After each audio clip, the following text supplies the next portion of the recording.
పతివ్రత పరమాన్నం వండితే తెల్లారిదాకా చల్లారలేదంట. మా రోజా దుబాయ్కి పోకముందు, అంటే పోయిన గవర్నమెంట్లో, ఈ గవర్నమెంట్లో కాదు, మా గవర్నమెంట్లో కాదు, పోయిన గవర్నమెంట్లో పాయసం చేస్తే అది ఇంకా చల్లారలేదు సార్. అంత వేడిగా ఉంది అప్పటి నుంచి ఇప్పటిదాకా. అట్లాంటి పరమాన్నం మాటలన్నీ దుబాయ్కి వెళ్ళొచ్చింది కదా, దుబాయ్లో బాగా గట్టిగా మంచి సరుకు పడినట్టుంది, అది ఇంకా దిగల. అది దిగాలి కాబట్టి అది దిగే వరకు ఏం మాట్లాడుతుందో ఏం అర్థం కాలే పాపం ఆమెకి. ఇంకా అక్కడ తాగిన మత్తు ఇంకా ఆమెకి దిగలేదు.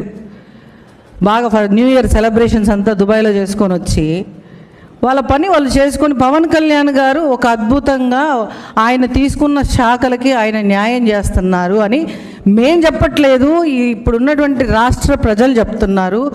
ఆయనని ఎంతగానో ఆదరిస్తున్నారు, ఆయనని ఎంతగానో హక్కును చేర్చుకుంటున్నారు.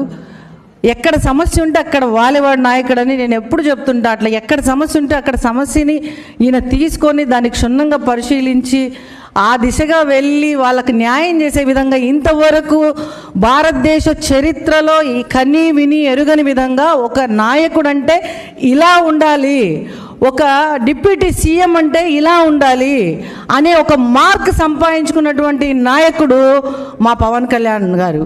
అది ఖచ్చితంగా తెలుసుకోవాలి రోజా. నువ్వు నిన్న ఏదో ఒక ఇంటర్వ్యూలో మాట్లాడతా ఆమెకి ఎక్కడ